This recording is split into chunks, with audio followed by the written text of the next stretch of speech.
homes had built-in storage solutions so genius that modern architects are still trying to figure out how they worked. And here's what you're missing. I'm Blake from Built by Becker. I got some comments from you guys that got me thinking. One of you talked about converting void spaces into storage for Christmas decorations. And another one mentioned laundry chutes and dumbwaiters. And someone else talking about the old pass-through window between the kitchen and the living room. And I realized we need to do a deep dive on hidden storage from older homes. Because after 15 years and over 500 homes, I can tell you that the older the house, the more clever the storage solutions we're gonna find. And modern production builders, well, they've eliminated most every single one of these features. Now, I have references to these comments. Void spaces converted into storage. Christmas decorations above cathedral ceiling closet. Laundry chutes and dumbwaiters. Pass-through window between kitchen and living room. These comments inspired me, so today I'm breaking down the hidden storage secrets that make old homes so functional. We're talking about features you've probably never heard of, and some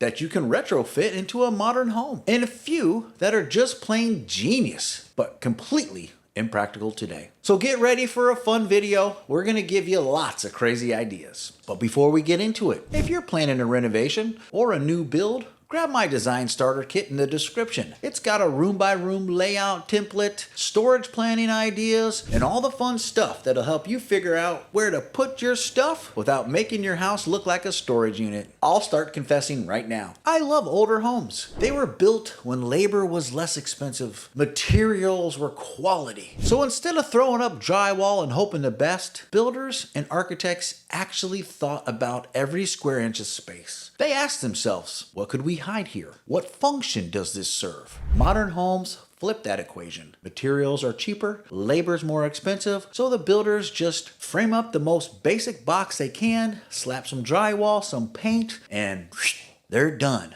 Clever built-ins? Gone. Hidden storage compartments? Gone. Because that starts costing money. Here's what they eliminated. The good old laundry chute. Let's start with the most practical feature ever invented, the laundry chute. You know how every single week you're lugging heavy laundry baskets up and down the stairs? Imagine if you didn't have to. Wow, that's what the laundry chute solved. You drop your dirty clothes down a chute from upstairs in the bathroom or the bedroom, and they fell directly into the laundry room in the basement. Boom.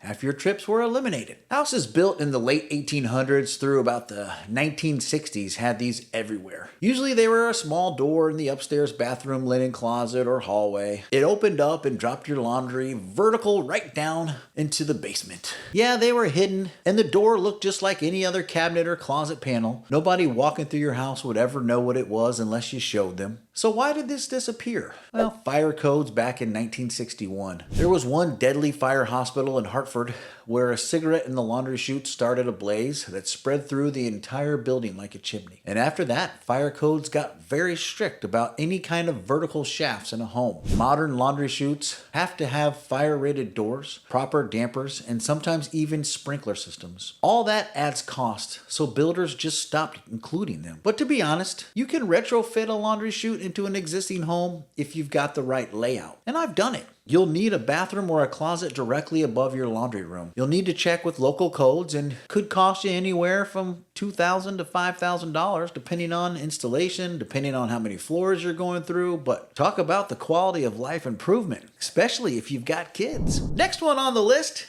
dumbwaiters. Stay with me on this one because dumbwaiters sound fancy, but they're actually incredibly practical. A dumbwaiter is basically a tiny little elevator for stuff, not for people. For stuff. Older houses, especially the Victorian mansions and the multi-story homes built in the 1950s, had little small freight lifts built right into the walls. Usually they connected the kitchen into the basement or the first floor into the dining room upstairs. Think about it. Back when kitchens were often in the basement to keep cooking, heat, and smells away from the main living areas. How do you get that hot food upstairs? You load it in a dumbwaiter and pulled a rope or turned a crank. And up away it went. No servants carrying heavy trays up narrow staircases. No dropping expensive dishes down the stairs. Now, you can install a dumbwaiter in a modern home. Technically, yes. It's going to cost you maybe $3,000 to $10,000 depending on the size and whether you want it to be manual or electric. You need the vertical wall space that runs between the floors with no major obstructions. And honestly, most people aren't going to do that because that's a lot of work for something that seems unnecessary. But I'll tell you who is installing these. People building custom homes who are thinking ahead about aging in place. Because when you're 75 and hauling laundry up and down the stairs becomes a real challenge. That dumbwaiter starts looking pretty smart. Under-stair storage. Let's talk about void spaces. And the most wasted void space in every house, under the stairs. In old homes, especially craftsman, Victorian, and colonial styles, under-stair spaces were never just empty. They were always built into something useful. Coat closet, a pantry, a reading nook with built-in shelves, a powder room. The builders looked at that triangular space and said, we're not leaving that empty. Modern home, half the time, they're just drywall covering that space, and it's completely wasted. I just personally renovated an under-stair space that was built in a brand new home from 2025 and turned it into a gun safe. So this is still going on to this day. And here's the problem that's happening with these. You got a weird closet with the slope ceiling that you can't really fit anything useful, and I understand that. But let's think about using that space for something like pull-out drawers in the stair risers themselves. I've seen Victorian homes where each stair step was an actual drawer. You pull out the front of the step and you got 3 or 4 inches of storage depth. Perfect for gloves, scarves, dog leashes, all the small stuff that clutters up your entryway. This is actually genius level space utilization.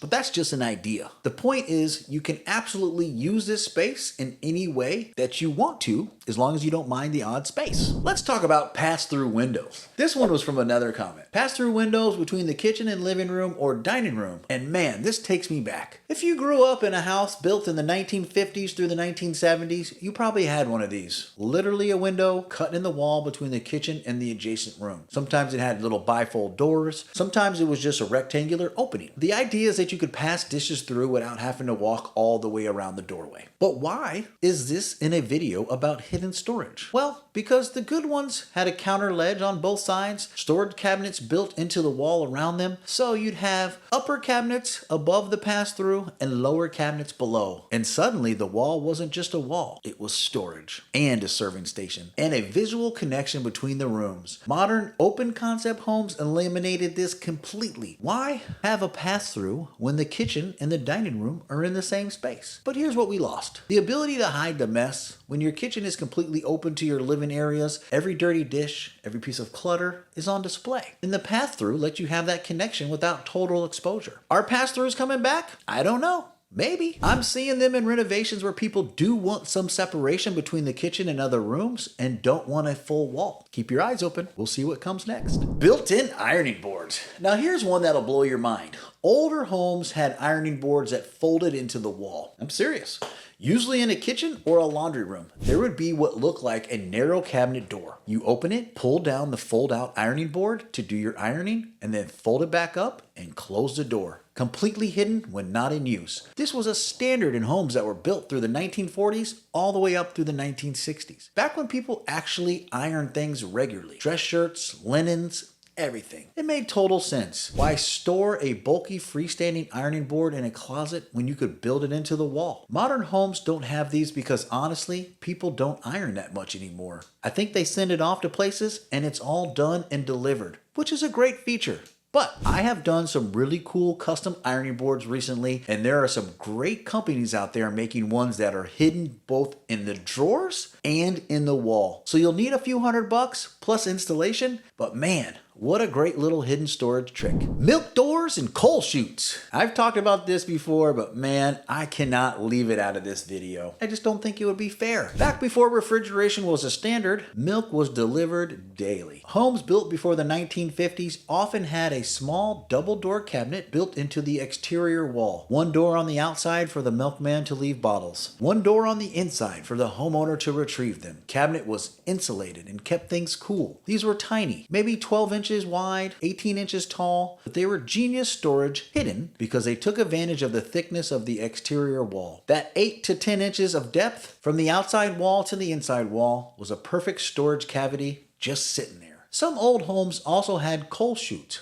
Small doors low to the exterior wall where the coal delivery guys would dump coal directly into the basement. You'd shovel it from there into your furnace. Now here's what's wild. These are making a comeback. Not for milk or for coal, obviously, but people are using them for package deliveries. Amazon leaves packages in your milk door and you grab them from the inside. It's secure, it's waterproof, and it's hidden from the porch pirates. It's basically a small wall-mounted cabinet with an exterior and interior door, and it's hidden. The exterior door locks like any other small service panel on the side of your house. Void spaces above cathedral ceilings. This is one that was also mentioned in the comments. Using void spaces above cathedral ceilings for storage. And I want to talk about this because it's one of the most underutilized spaces in modern homes. If you've got a cathedral or vaulted ceiling, there's often a huge triangular space above the flat of your ceiling and the floor above. In old homes, builders always found a way to access this space for storage. Usually there was a door in a closet or an upper floor that opened into this triangular attic space. I've seen people store Christmas decorations up there, seasonal items, old furniture, anything you need that you're going to use maybe once a year. It's perfect hidden storage because it's completely out of sight. It doesn't take up any usable living space.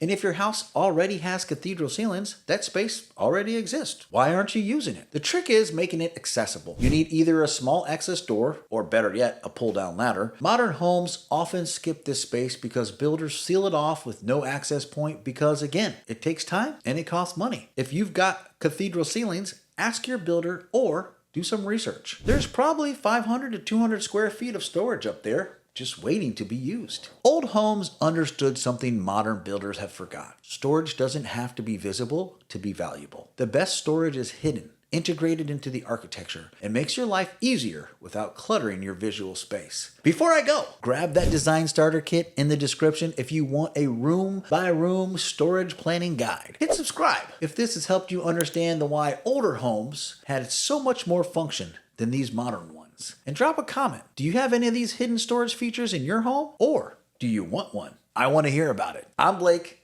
and this has been Built by Becker. I'll see you on the next one.